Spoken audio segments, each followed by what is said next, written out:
Fourth grade ELA text set, Taking Action and Making Change.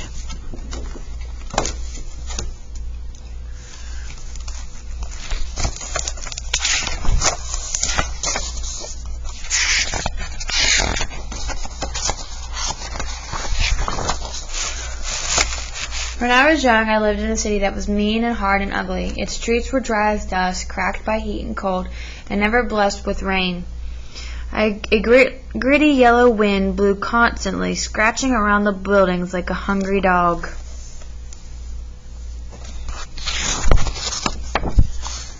And that's what it looks like. Do you agree this city looks mean and hard and ugly? What words would you use to describe it? Today's story, The Promise by Nicola Davis, is about a rough city, a tough girl, and a life-changing promise. Have you ever made a promise?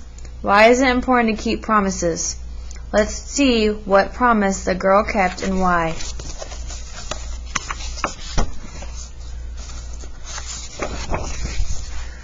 When I was young, I lived in a city that was mean and hard and ugly. Its streets were dry and as dust, cracked by heat and cold, and never blessed with rain.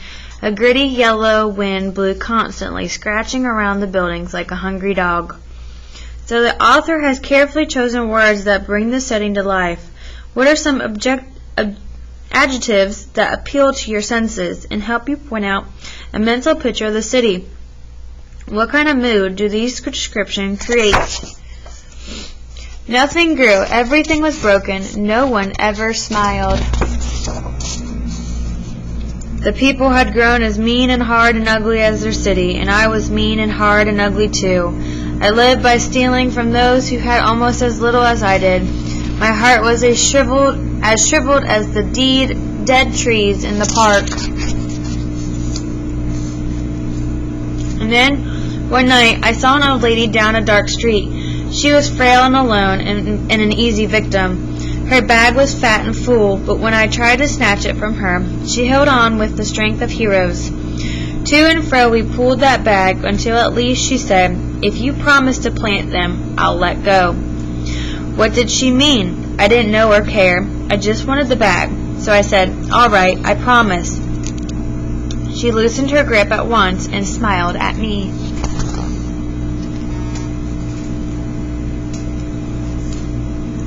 I ran off without a backward look, thinking of the food and money in her bag. So this illustration shows a girl stealing something from a stranger's pocket. Does she really want to steal? But when I opened it, the bag held only acorns. I stared at them, so green, so beautiful, and so many, and I understood the promise I had made. I held a forest in my arms, and my heart was changed. I forgot the food and money, and for the first time in my life I felt lucky, rich beyond my wildest dreams.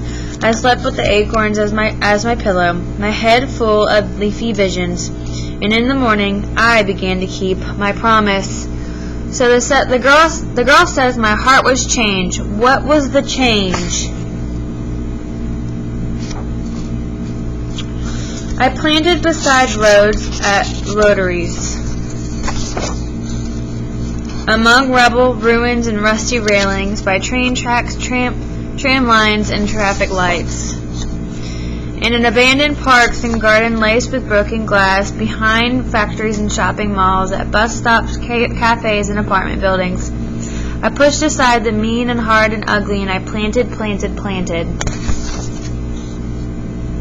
Nothing changed at first. The gritty wind still scratched the parched, cracked streets. The people scowled and scuttled to their homes like cockroaches. But slowly, shoots of green began to show. Trees, first here and there, then everywhere.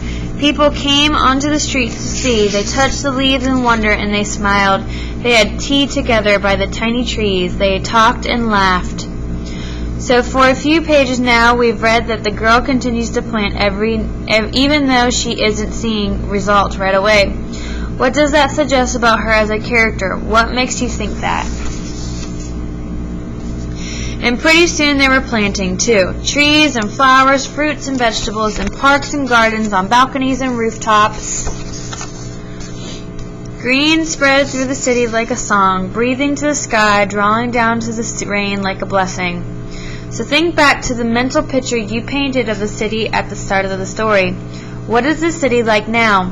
What evidence have you noticed? But by then, I was already far away, planting in another sad and sorry city. And another. And another. And another. And last night, in a lonely alley, a young thief bought me for my sack of acorns. I smiled and made the old bargain, knowing how a heart can change, knowing that my planting will go on. So the main character is now an old woman with bags of acorns.